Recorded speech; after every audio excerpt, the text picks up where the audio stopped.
രേണു സുധിക്ക് പിന്നാലെ വോട്ട് അഭ്യർത്ഥിച്ച് അനുമോളും ഇത്തരത്തിലുള്ളൊരു കമൻറ്റുകളാണ് ഇപ്പോൾ സോഷ്യൽ മീഡിയയിൽ വരുന്നത്. അതിൻ്റെ പ്രധാന കാരണമെന്ന് പറയുന്നത് നമുക്ക് ആ കാര്യത്തിലേക്ക് പോകാം. എന്നിട്ട് നിങ്ങളുടെ അഭിപ്രായം കമൻറ്റായി രേഖപ്പെടുത്തുക. അപ്പോൾ ഇതാണ് സംഭവം.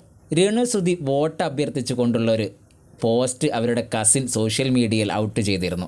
ഇത് ബിഗ് ബോസിൻ്റെ ശ്രദ്ധയിൽപ്പെടുകയും ബിഗ് ബോസ് ലാലേട്ടൻ വന്ന എപ്പിസോഡിൽ ലാലേട്ടൻ അത് ടെലികാസ്റ്റ് ചെയ്യുകയും രേണു സുധിയോട് അതിൻ്റെ കാര്യങ്ങളെക്കുറിച്ച് ചോദിക്കുകയും ചെയ്യുന്നതൊക്കെ നമ്മൾ കണ്ടതാണ്.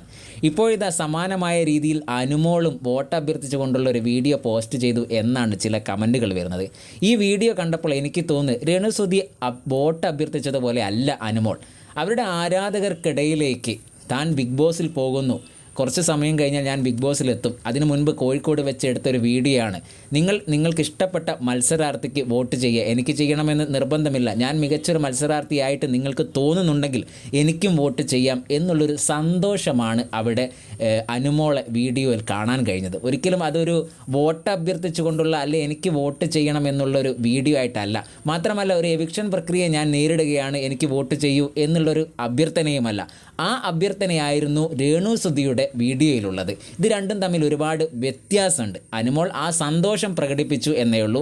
പക്ഷേ രേണു സുധി വോട്ട് അഭ്യർത്ഥിച്ചു കൊണ്ടുള്ളൊരു വീഡിയോ ആണ്. അതുകൊണ്ട് തന്നെ ഇതിൽ അനുമോളെ നമുക്കൊരു കുറ്റം എന്ന് പറയാൻ പറ്റില്ല. കാരണം അതൊരു വോട്ട് അഭ്യർത്ഥിച്ചു കൊണ്ടുള്ളൊരു വീഡിയോ അല്ല. അവരുടെ സന്തോഷം, ബിഗ് ബോസിലേക്ക് പോകുന്നു എന്നുള്ളൊരു സന്തോഷം മാത്രമാണ് ആ വീഡിയോയിൽ പങ്കുവെച്ചത്. അങ്ങനെയാണ് എനിക്ക് മനസ്സിലായത്. എന്തായാലും നിങ്ങളുടെ അഭിപ്രായം നിങ്ങൾ കമൻറ്റായി രേഖപ്പെടുത്തുക.